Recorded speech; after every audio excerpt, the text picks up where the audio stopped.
realized that really anyone who's got a body needs to know more anatomy, because we have this incredible, sophisticated biological technology that we're walking around, but we don't access it. We don't know how to take care of it. We don't know the most basic things about our bodies.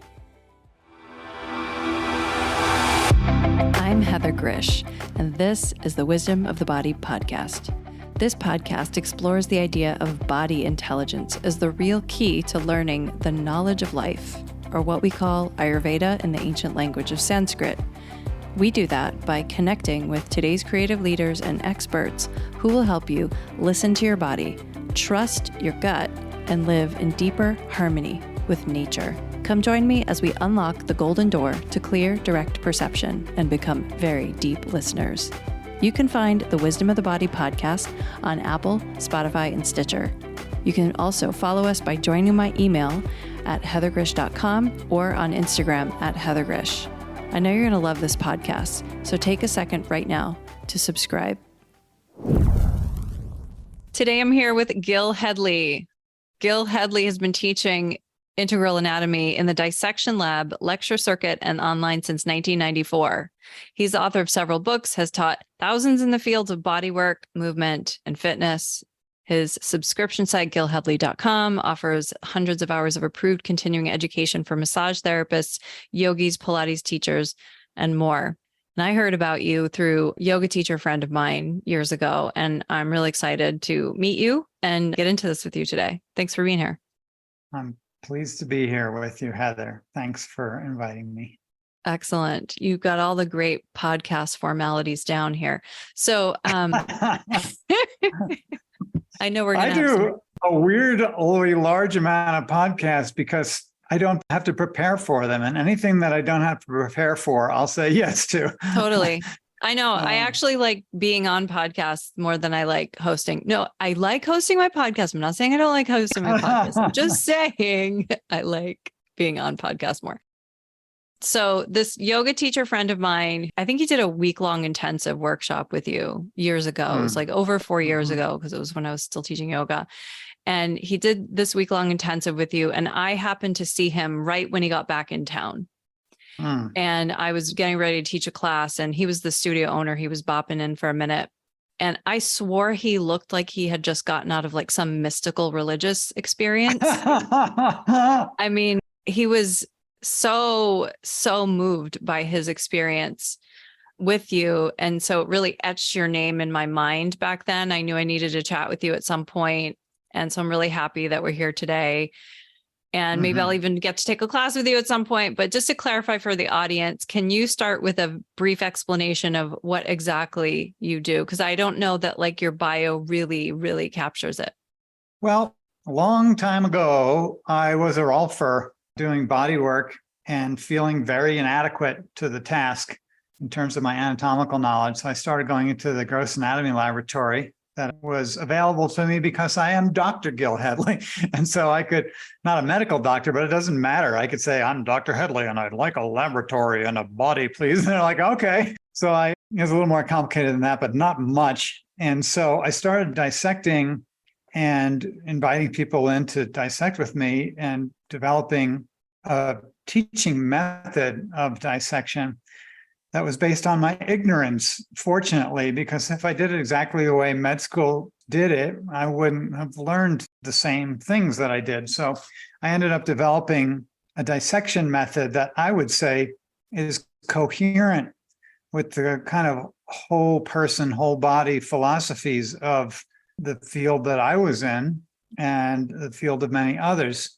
So I started inviting rolfers into the dissection lab and then massage therapists. And I kind of threw the door open to anybody with an interest through a word of mouth network, and ended up getting folks from every conceivable modality within the alternative healthcare, bodywork fields, et cetera, as well as your occasional smattering of PTs and OTs and chiropractors and such. But mostly I've taught fitness professionals and body workers. So whether they be Pilates teachers or yoga teachers, I tend to teach teachers of teachers because they tend to be the folks who see the value of it up front, and then they bring that value sort of trickle it down into their communities, and those communities then rise up and take my class. So I haven't advertised my dissection workshop since 2003 because it creates a much better mix through the word of mouth network. People from a variety of ones coming together. We form a lovely community, work together to dissect through the whole human form, starting from scratch, kind of layer by layer. And that's what's maybe distinguishing of my integral anatomy approach to dissection, is that instead of taking up the regional banner and trying to find this thing and that thing with a name, it's more about following whole body textures. And as you drop in through the body, those textures change and transition into other textures. And then how do we create a personal relationship or identify our personal relationship with that textural layer? And sometimes we're friendly with it, and sometimes we're not so friendly with it. And sometimes it's just a total surprise. We didn't know it was there, and we don't even have a box to put it in, like or dislike. So I help people kind of build an inventory of their relationship with the human form and their own human form and those of others, and then see if we can't tweak that in the direction of appreciation. Because we often show up with a lot of judgment about our bodies or other people's bodies or the body on the table. And when we can be encouraged and invited to stand in awe before this stunning miracle in its multiplicity of textures and relationships and connectivity, people tend to soften in their judgments, adapt an orientation of appreciation, and then integrate those appreciations into their own way of being in the world. So that's kind of what happens in class. And kind of what I'm inviting people to. It's not a giant vocabulary lesson or a dissection skills lesson, although I do teach people how to dissect so that they can see more if they don't totally schmatter everything up. But then at some point, I started recording things and putting them online. And now I think I have over 270 hours of video on my website for continuing ed. I did a massive project. At first, I just recorded like traveling speaking engagements that I had done. And that was the online education that I was offering. And then in 2020, I did 2 live stream laboratories. So no one could come to class. I was like, fine, I'll do it online. I had over 1,000 people on a Zoom call live, and then 800 on another call, just being with me in the lab through that means. And that was wonderful. So that built up the online content a little more. And then I spent a year and a half filming 2 bodies in the lab that I dissected at the same time comparatively. And that created another 200 hours of online content. Plus, I've been doing live with Gil calls for 3 years now. So I have all kinds of friends in the bodywork field, and they come and we talk, and it makes for great continuing education. And then the last 5 months, January through May, I was in the lab full-time doing a nerve dissection. So my layer by layer approach, I always talk about the onion tree model of the human body, where we kind of have trees that are piercing through layers of tissues. And those trees would be like the heart tree and the nerve tree. So when you're dissecting by layers, you're often pruning the tree really hard. So you don't get to see its continuities as well. So I thought, okay, after 30 years of pruning the tree, it's about time that I just dissected the tree. And so I went in for the nervous tissues on a single body for 5 months and filmed that process. And it created just a crazy, intense, beautiful experience of that, of that tissue. And the end result surprised me. It turned out so well. And I gave a 3.5-hour lecture on it in Oklahoma City about 6 weeks ago to Eric Dalton's conference. About 250 people. It went really well. It was so well received. I turned to my partner. I was like, we should take this on the road. She's like, yeah, let's take it on the road. So we spent 3 weeks on the couch looking at the big screen with a map and a calendar side by side. And we mapped out 111 cities. Like, what were we thinking? And then we announced that on Monday. And so we haven't booked the venues. So I have a whole bunch of people now who are scouring the cities for places where we can actually host this thing. And so this is what's keeping me awake at night. Well, that's a really good question in terms of like hosting this, because are you going to be having cadavers with you, or are you going to be showing the films? And no, exactly. I'll be showing basically a slide presentation, visual support for the story of the nerve system as I experienced it in that project. And we did a whole lot of research while we were going along. So I was there at the table dissecting. We had always a camera person with us. And then I had one or two people researching all day long. So it's not a simple thing to dissect the nerve tissues in a way that you actually get to see it. Yeah. So just because it says so in the book or it's drawn that way in a diagram doesn't mean that's what's in front of you. You have to dissect what's in front of you, but you don't really know what's in front of you, right? You don't know what it is and is buried in other tissues because you're having to parse out this tree from these other layers. So how do you do it? Well, it was very physically challenging. I was bent over the table for 5 months. And then also it's like, they say there's something here, but I don't see it. And they say there's something that looks like this, but it doesn't look anything like that. It looks like this. And this is what I got. This is what it actually is. So determining, the map is not the territory. So I spent 5 months digging through the territory, trying to explain the map. Do you find that happens a lot when you read an anatomy book and then you actually get into a body that it's the only thing that happens. The books are some authors winnowing of information and then drawing averages that don't exist. So when you get to an actual body, that's real anatomy. That is anatomy in my book. The actual individual representation of the human form is the only true, actual one worthy of being called anatomy. And the books are attempts to tell a story about anatomy. But when those books are written from other books, they become so meta as to be wrong, basically. And there are anatomy programs out there. There are anatomy textbooks. There are even atlases of dissection imagery that will not get you into the body that's in front of you because it's its own thing. And when you try and dissect a body and make it representative of all bodies, you only do so by falsifying it. So your body and my body are going to look different in the mirror, and they're going to look different on the table. And that's a beautiful thing. That's the truth of the human anatomy, is that it is different. It's variable. It is never the same, literally never the same. So we go from one person to another looking for the average, and we never find it. And then we look into the book and we think we must be wrong somehow because I can't find this out there. Sends a book that's been published. It must be right. And I must be wrong. My body must be wrong. Everything must be wrong. But no one ever scratches their head and says, well, maybe the book is wrong.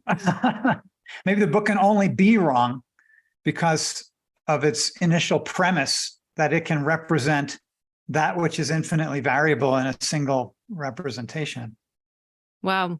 I'm very curious. I mean, was there some other reason that you were really interested in this, when you decided to go down this career path? Oh, well, I got my PhD in theological ethics at the University of Chicago, which is a very heady place to be. In fact, it's not even heady. It's above your head. It's an out-of-body experience to get a PhD at the University of Chicago. In fact, it's recommended that you leave your body behind to actually do what you're being asked to do. And so I did that. And then I started doing Tai Chi to see if I could get back into my body. And I did that in Chicago. And then I trained in massage at the Rolf Institute as a preparation because I on a wall that I didn't really want to stay in academia the rest of my life. So I was looking for alternate career paths. And I liked Ida Rolf. She was a teacher. She was an educator and she was a healer. And I thought, I can vibe with that. That's what Jesus was. He was a teacher and a healer. So I thought that's pretty cool. A whole profession that's about teaching and healing. So I looked into that and enjoyed it, but also found my actual path when I realized I didn't feel I had sufficient anatomical knowledge to be doing what I was doing with bodies. Like, I don't even know what I'm touching in there and I'm moving things around. That doesn't seem right. And Rolfing is like so deep and intense, right? It can be pretty deep and intense. And so I was like, I really need to know more anatomy. And I think my fellow Rolfers need to know more anatomy. And then I realized that really anyone who's got a body needs to know more anatomy because we have this incredible sophisticated biological technology that we're walking around with, but we don't access it. We don't know how to take care of it. We don't know the most basic things about our bodies. And I was also involved in an energy healing school, and I saw a lot of people they wanted to see auras, but they wouldn't dare to look at their own hand. You know what I'm saying? So it's like, maybe you'll see auras once you actually pay attention to the meat for a little bit. Once you actually get grounded in the physicality enough to see what's in front of you, you can see things that are more subtle as well. So That makes at sense first to when I me. looked at Yeah. I really when I looked appreciate at a body, that. right? I look at a body on the table, and all I see is this tan yellow mass of whatever. Like, how do you refine your perception, both palpatory and visual? So much so that, when I was a rolfer, after a while of doing rolfing, I could see a person's pulse running down their arm or running down their leg. I could see the pulse like a wave going across. It wasn't just that. So we have to pay attention to the physical to see the energetic. At least for me, that's how I want to approach it. I shouldn't say that's necessary. There are lots of ungrounded psychics out there who see nothing but the energetic and are bumping into walls as they walk through a room because they have no connection to the physical. So I kind of like to get the whole package together. That's awesome. Yeah. Well, you kind of touched on this and you said that, we are all different, but can you think of like one example where you noticed something just so different in two different bodies, like where you were totally mind blown? What has blown my mind isn't a single instance of that, but that I keep falling for the fact that I think I'm going to see something that's the same. That's the mind-blowing thing, that I'm like Lucy and Charlie Brown with the football. And I keep, like, even with everything that I know, I'll go from one pec major to the pec major on the other side of the body and expect it to be the same, and it's not. I can go from one pec major on one body to a pec major on another body, and I'll be thinking, well, I just did it twice. It ought to be like that again now, but it's not. It's never the same. So whether you've lined up 3 or 4 livers on a table or 3 or 4 stomachs on a table, or whether you've gone from one named muscle grouping to another, or whether you've gone to one, it's just always different. Now, that's not to say I can't predict anatomy. Now, if you tell me the body is a human body, chances are it's going to have or have had 2 arms, 2 legs, a head, right? It's going to have some bits in between the legs of some sort or another. In other words, there's a certain predictability. Like, I can go into the viscera. It doesn't matter what's gone on in that person's life and how oddly they may have morphed from their life choices and from their age or disposition, that changes take place in the organs. Right? Little old ladies' uteruses are generally smaller, right? Younger people's uteruses are generally bigger. People who drink nothing but beer and don't eat any food, their stomach shrinks, their intestines get skinny, their liver gets hard and lumpy, and their bladder is huge. I can sort of predict certain phenomenon that happen, but any given person's iteration of liver is as different as their face. But I can pretty much guess where the liver is going to be generally. It's usually on the right, under the diaphragm, right? And not falling down into the pelvis, not stuck up by their throat. I can generally predict that, but I have seen them drop down. I have seen people with a congenital missing lung with their liver literally up in their neck, but there's still a liver there, right? But it's their liver. It's shaped like them. It looks like them. Once you've been into a body enough, it's like, oh yeah, that's definitely Anna's glute max. That's not Z's glute max. I can tell them apart because your personality is imprinted that deeply into every tissue in your body.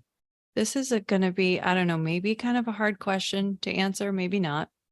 But why are we different? What's behind that? I like that question.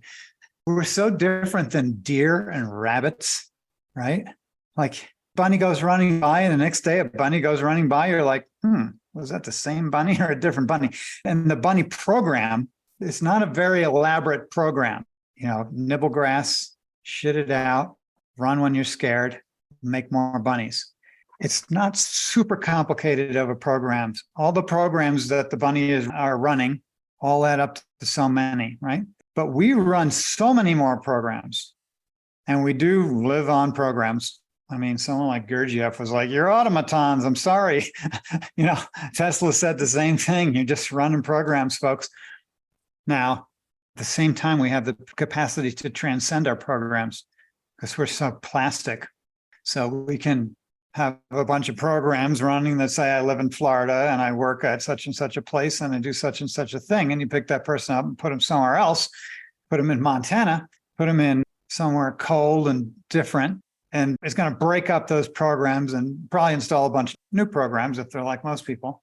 Like now I work here and now I wear a coat when I go outside instead of take my coat off when I go outside. So we run so many more programs. We're very sophisticated. So I think that's one thing. We are a species that can pretty much go anywhere. It's very interesting. We're very adaptable. So I've adapted to my environment here. I'm very cool, comfortable now. I kind of prefer it. I lived in Florida for 12 years. I thought I was this just sweat tolerant, love humidity, love to walk out the door and feel a wall of heat hit me. I enjoyed that climate very much. And then I came up here and it turns out I can enjoy this climate very much too. At 8,000 feet, high altitude, there's no ever catching your wind walking up our driveway. The air is thin, it's cool, it's beautiful. And my body is altered by the circumstance, right? We literally adapt. We also adapt to what we put in our mouth, the way we spend our day. We're just so radically adaptable that those adaptations are expressed in each variation that's within us. And I also think if there's anything unique about us on the planet, we kind of have a spiritual element and an emotional and thought complexity, which is expressed in our body shapes, our morphology. So we're like a little meaty version of the divine snorting around on this pretty planet and going, ooh, ah, wow. And each impression that's made here in that curious divine inquiry has an impact on our body morphology. The body is second to our thoughts, emotions, movements. It's following the lead. It's nature following an intention. It's nature following the direction of creativity. We're not prisoners of our bodies. We're expressing the divine through them. Do you ever see the opposite happening where the body can restrict the mind and the energy in some way? We can think that and succumb to that body victimization. I think we do that. But I don't know that it's what we're here for. Like I think we'll fall for it. I don't say that the body doesn't create limitations on the way that a person will express himself on the planet.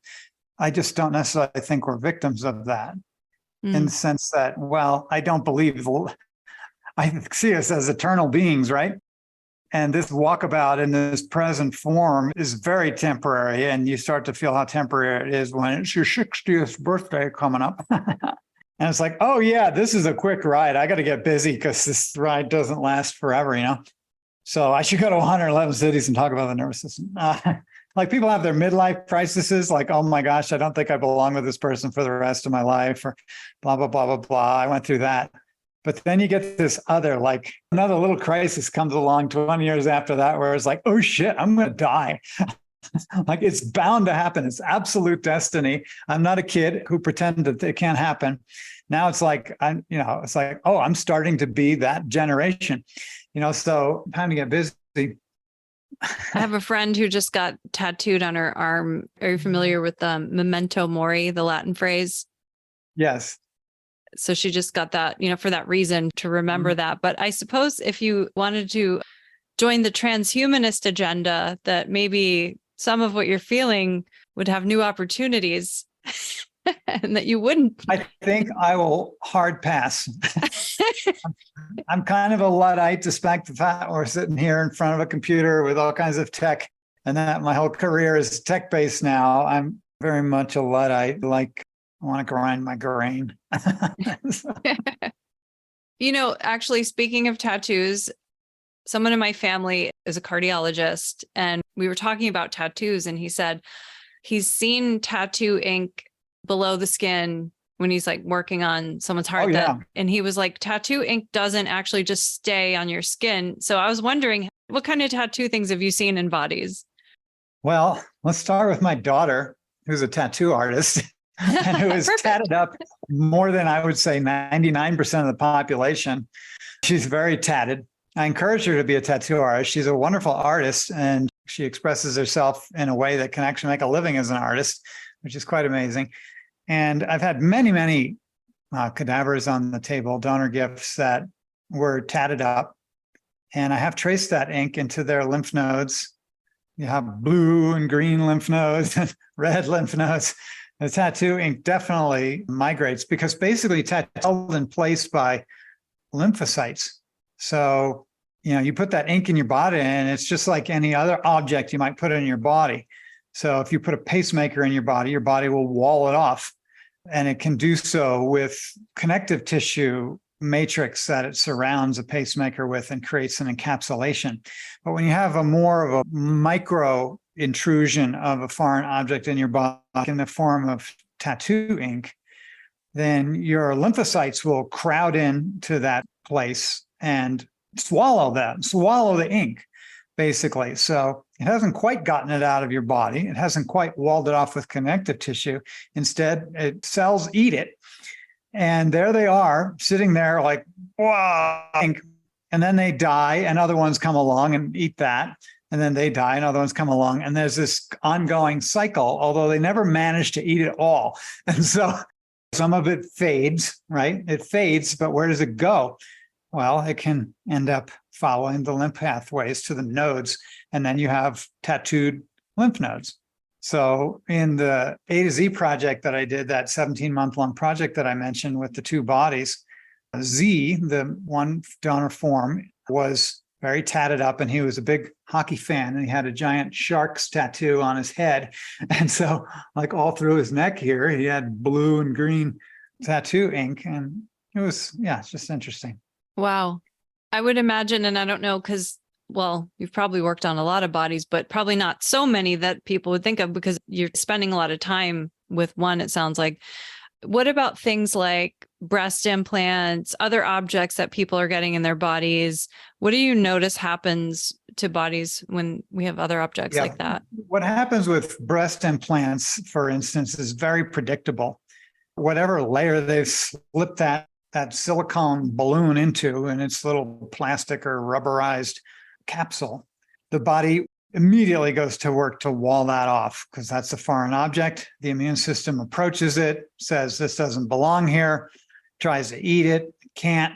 So it's like, okay, we got to go to option 2. And the option 2 immune response is to encapsulate with fascia, basically, with a fibrous matter that surrounds it in kind of not a very linear kind of capsulation. It's more a felted encapsulation. So it's more opaque, and the fabric of an encapsulation it's not utterly inflexible. It's not like stone or something. It's not a bony encapsulation. It's a fascial encapsulation. Mm-hmm. And so there's still flexibility to it, but at the same time, it doesn't stop. So that encapsulation can then grow onto the chest wall. A breast implant isn't just encapsulating the object of the implant. It's also starting to kind of creep across the chest wall and create restrictions in the rib movement, like a scar. So it depends on how long you've had it for and how much you moved after you got it. But if you've got a breast implant, it ought to say in the brochure of the people who sold it to you, by the way, you're going to have to take care of this for the rest of your life. You're going to have to massage it. You're going to have to move. You're going to have to re-engage your breathing. I had one massage therapist who came multiple times to my course out in California, whose practice was literally based on breaking encapsulations of breast implants because it's such a common thing in California when you're going to get them done. Like you can't just live with the ones you've got. You've got to, quote, get them done. I know. I feel all the social pressure. I live there. No, I'm just kidding. I don't feel the social pressure. You don't? I have many friends who feel a lot of social pressure in California to get breast implants. I think maybe, and I'd love to know how you feel about Botox and things like that, but I think there's probably a lot more people that are feeling social pressure on things to deal with their wrinkles. Oh, we have an intense problematization of every layer of our body. And it's very intentional on the part of psychological marketers who create problems with your body and then sell you solutions. So if you can get an entire population to hate their body and to come clamoring for solutions for non-problems that become problems because the culture adopts the problematization as the value. Mhm. So they come to a point where they say, yes, this is true. My body is a problem. It shouldn't have wrinkles. It shouldn't have a fatty layer on it. That should go away. It should be chiseled like Spider-Man's costume or something. Jason Momoa. Yeah. Well, there are certain figures in the culture, right, who approximate these impossible ideals that then lend themselves to dissatisfaction in the public. And believe me, you don't make much money off of a satisfied public. You make money off of a dissatisfied public. And the public mind is susceptible to many influences. So that my favorite story, my friend Miranda, her daughter went to Indonesia. She liked to use Nivea products. She's a Dutch woman, so she's very fair-skinned. When she ran out of Nivea, she went to the store in Indonesia and she could only find Nivea products with whitening agents because over in Indonesia, they tell everybody your skin's too dark and it should be lighter. Over here, they tell you your skin's too fair and you should wear makeup and you should go to the tanning salon and you should do this and that. They tell you your skin's too oily, so we're going to have this drying agent, or they tell you it's too dry and we're going to have a moistening agent, and it will never be correct.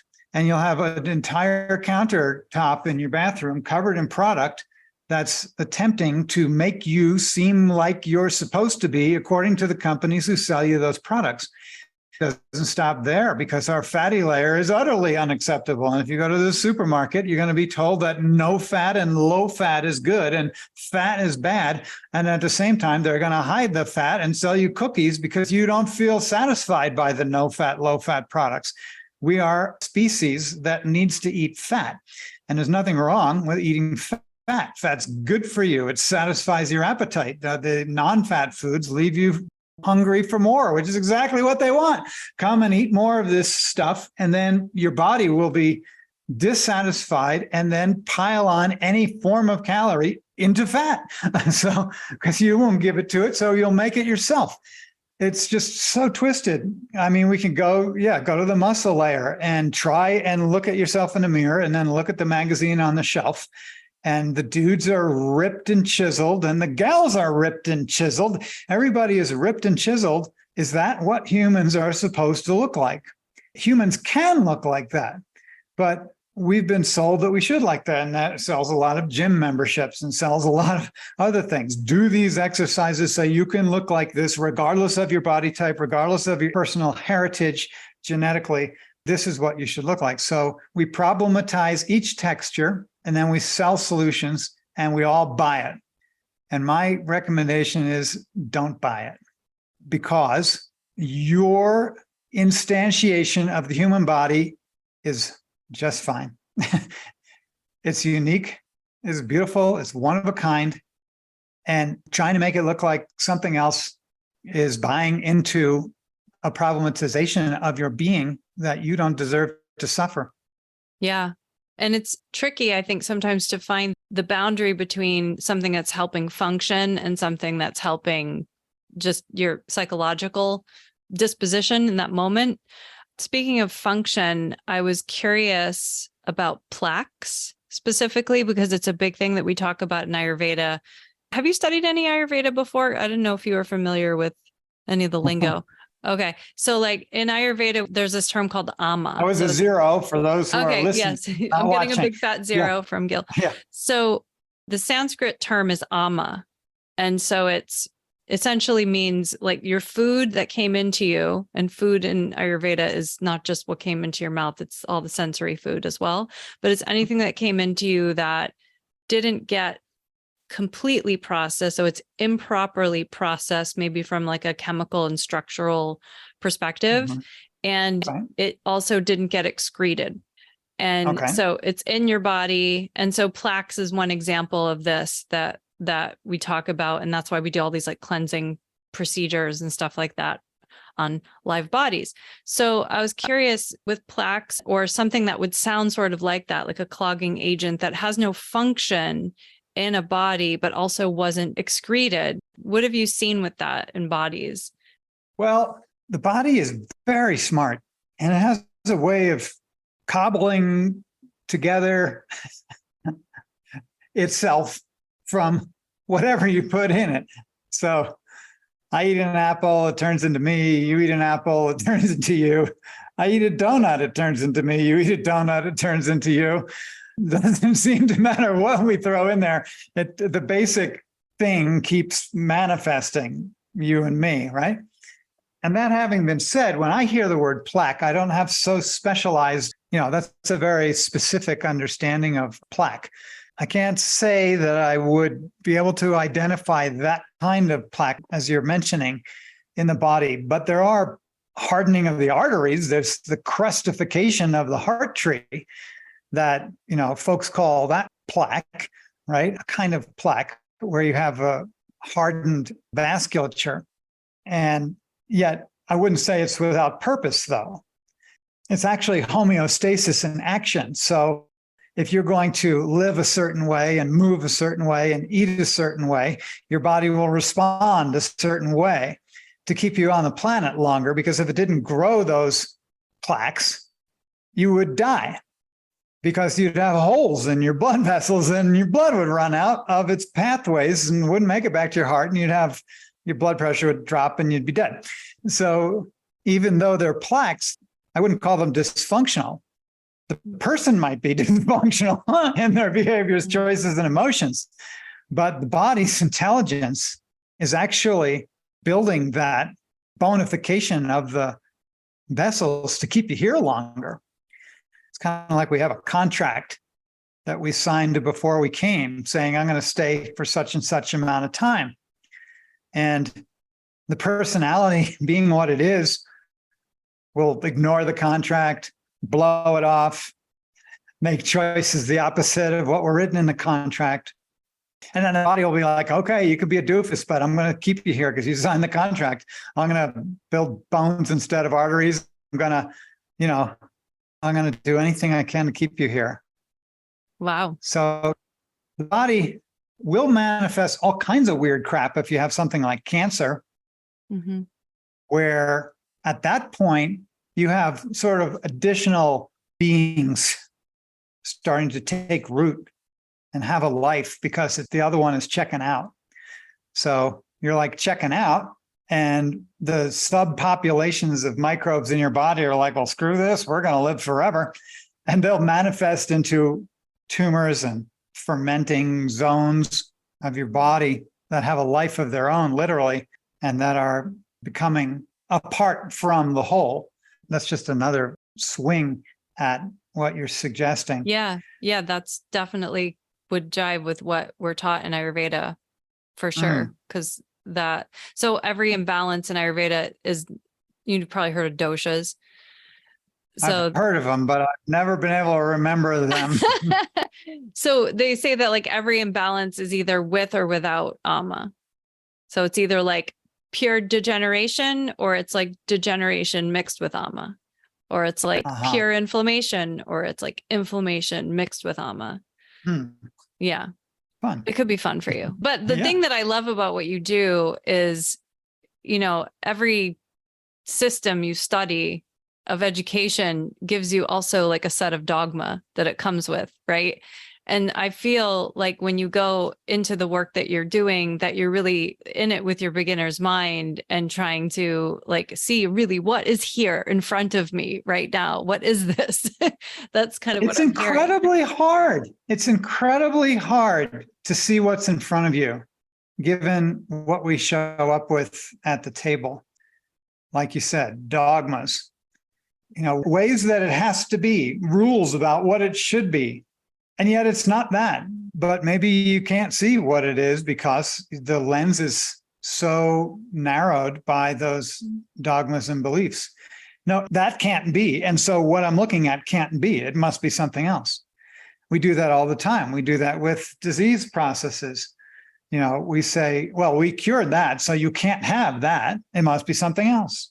right? Or this works. What we're doing works and it's safe and effective. So what you're suffering right now can't be from that because it's safe and effective.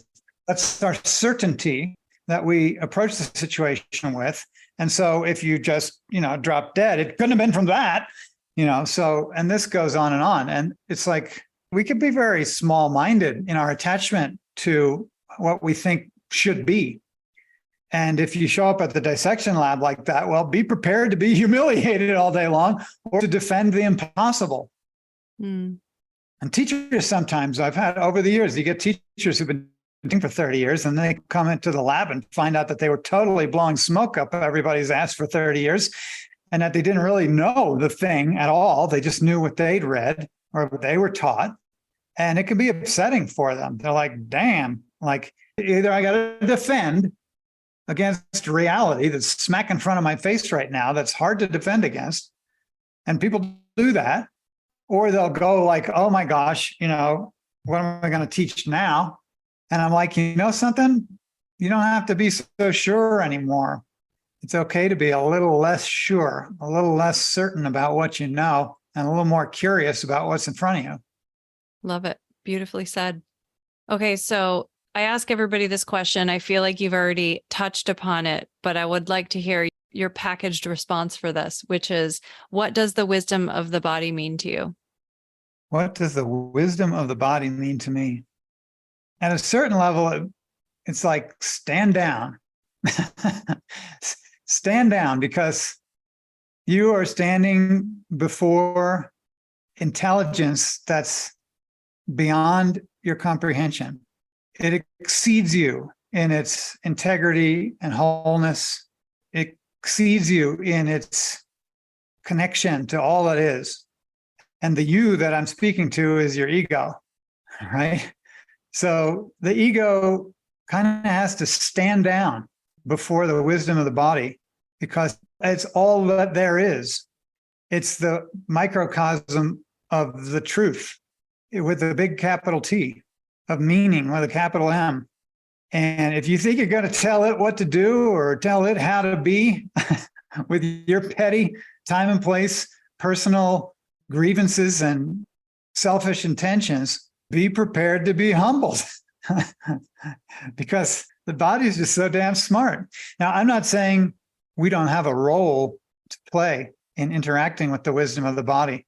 We do. In fact, it's incumbent upon us to become conscious of the impact that we're having on the way the wisdom of the body is playing out in our particular form.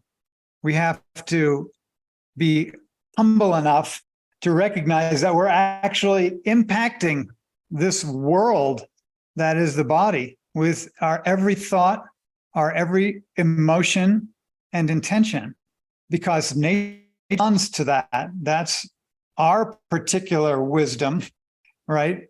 As spirit is the capacity to create and to express intention and direction and purpose.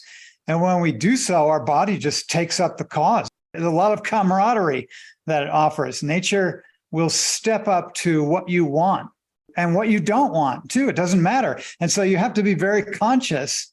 You have to be more conscious if you want to live in a body. My daughter used to ride horses. She was like one of those equestrian girls, and she could ride a mediocre horse pretty well, a somewhat poorly trained horse, and her, because the horse didn't pay attention that well to her, and she didn't pay that much attention to herself. When you put her, kind of a middle rider, on a really good horse, that $100,000, $200,000 horse that had a lot of training in it, and that could follow the blink of your eye, that would follow you. If your eyes looked in a direction, the horse just went there. It was so well trained that it followed the most subtle cues that you could offer it. But if you weren't self-managing, if you couldn't pay attention to where you're going in a sustained way, then the horse would just go in another direction. It would just follow you. And the horse would reveal the fickleness of your mind and your emotions in an instant. And so the horse would make you look like an idiot. The really good horse All our bodies are a lot like the really good horse. We've all been given the really good horse. And if we don't become conscious and intentional and ask for what we want from our life or from our body, we're just chewing on grass over here, and then we're walking towards the fence, and then we're walking towards the tree, and then we're walking towards the barn, and then we're shitting ourselves, and then we die. And that was the whole ride. So every single one of us has been given this friggin' ultra trained thoroughbred. And I mean, every single one of us. This is not about athleticism. This is about the wisdom of the body. The wisdom of the body is the ultimate trained horse. Doesn't change the body, that it's still a horse. And you're the rider. And so are you going to be a mediocre rider, riding a beautiful place and just wandering around the ring, going in different directions, never getting anywhere? Or are you going to take it on? Are you going to take on this incredible power that comes with the responsibility of living in a body? All right. Thank you so much. I think we'll end there. That was lovely. Thank you for being here. How can everybody find you to come on your 111 city tour? You can spell the word Gil, Gil, 3 letters, Gil, and then you can look up how to spell the word anatomy. And you just type on Google, Gil anatomy. You'll get my whole world will just pop up on screen. Thank goodness to those powerful algorithms. Or you could go to gilhedley.com. That's another way to get there. So GILHEDLEY.com. It's quite a world. My website has become very deep. And all the stuff on the nerve tour is there. There's a link at the top of the page. It says nerve tour. So just click on that and you'll be into the 111 city tour. See where I'm going to come near you for a wonderful 5-hour excursion. It's double entendre, right? So the nerve tour is us getting in a camper and driving to 111 cities, but the nerve tour is also a talk that takes you on a tour of the nervous system. So beautiful. Very nervy of you. I'll try to come when you're out here. I'm trying to decide if I'm coming, and when you go to Sacramento, or I think you were coming to San Francisco as well. We're going to 9 cities in California. Oh, wow. We're going to be in San Francisco and San Jose and Oakland. We're going to be in Monterey. We're going to be in Sacramento and Fresno and Bakersfield. And we're going to be in LA and San Diego. And what's left?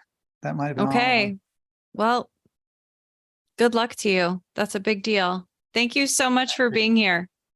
So much fun. Thanks, Heather. If you are embarking on a fertility journey and are ready to have your mind blown about what your body is really capable of and how it's impacted by the environment, then check out my book, The Ayurvedic Guide to Fertility. You can actually download the introduction to the book for free on my website at heathergrzych.com. That's Heather, GRZYCH.com. Read the intro for free and then buy the rest of this fertility enlightening book pretty much anywhere books are sold. You know, I get so excited. I get this kind of goosebump feeling when I get a booking from a new client that I haven't met yet. And I get so excited because I know that somebody has made a decision to go really, really, really deep into their healing. Because I know that Ayurveda is not a quote unquote normal thing that many people have access to, at least not in the United States where I live. So I know that when someone books with me, that they've really made a decision that they want to go deep into their healing. And so you could do that on my website at heathergrzych.com. That's Heather, GRZYCH.com. You can book me for either a Ayurvedic consultation if you're ready to dive in, or you can also book me for a 15-minute connection call if you're not sure where to go yet. I do have a couple offerings that are not on my website, and we could talk about that. So I look forward to meeting you. Thank you for tuning in and dropping in with us today. Don't forget to subscribe, rate, and review this podcast. I really want to hear your feedback. To learn more about my work, visit heathergrzych.com. That's Heather, GRZYCH.com. And meet me here next time on The Wisdom of the Body.